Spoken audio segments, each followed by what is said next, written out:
Bernie Sanders, the independent senator from Vermont, the incumbent, he will be reelected. Remember, he caucuses with the Democrats, a win for the Democrats. In Virginia, Tim Kaine, the incumbent Democrat, CNN projects he will get another 6 years in the United States Senate. Tim Kaine, the winner in Virginia. Our first House projection right now, CNN projects that Jennifer Wexton, the Democratic challenger in Virginia, northern Virginia suburb of Washington, D.C., Jennifer Wexton will become the next U.S. representative from Virginia in that district. She beats the incumbent Republican Barbara Comstock. We could project that Elizabeth Warren, the incumbent Democrat, she will be reelected to the United States Senate for another 6 years. Sherrod Brown in Ohio, reelected, the incumbent Democrat. In Connecticut, Chris Murphy, the incumbent Democrat, reelected. In Maryland, Ben Cardin, the incumbent Democrat, reelected. In Delaware, Tom Carper, the Democrat incumbent, reelected. And Sheldon Whitehouse in Rhode Island, reelected. In Pennsylvania, CNN projects that the winner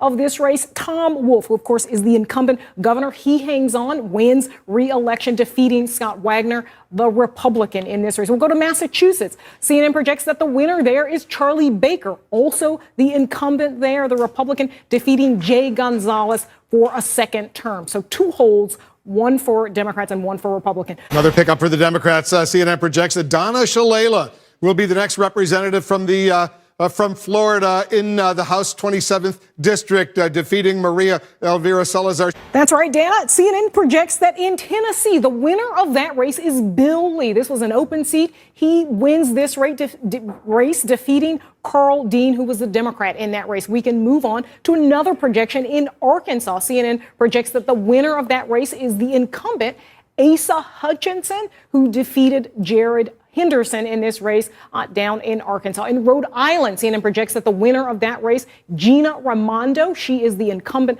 governor there. She defeats Alan Fung in that race. All right, CNN projects that Bob Casey, the incumbent Democratic senator in Pennsylvania, will be reelected for another 6 years. Similarly, in Minnesota, Amy Klobuchar reelected for another 6 years. Amy Klobuchar wins in Minnesota. In New York State, Kirsten Gillibrand, she gets reelected. She's the incumbent Democrat. Similarly, in New Mexico, Martin Heinrich, he will be reelected in New Mexico for another 6 years. That's right, Dana. We can make 2 projections at this point. We'll start in New York. CNN projects that the winner of that race is Andrew Cuomo, the incumbent, of course, going now for his 3rd term, defeating Mark Molinaro in New York. And we'll move on to another race in Texas, closely watched race. CNN projects that the winner of that race is Greg Abbott. Again, he's the incumbent going for a 2nd term, defeating Lupe Valdez in Texas. We got a projection in the House of Representatives, 2 holds for the Republicans. In Kentucky, the 6th district, the winner, the incumbent representative,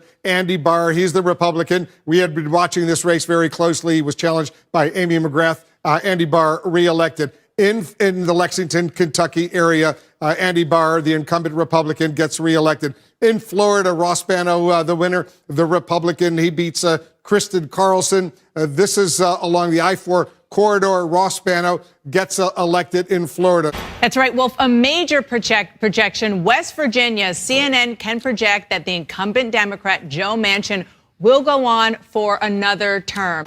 We sure do, Wolf. The state of Tennessee, CNN can project that Marsha Blackburn, the Republican candidate, will keep this open Republican seat in GOP hands.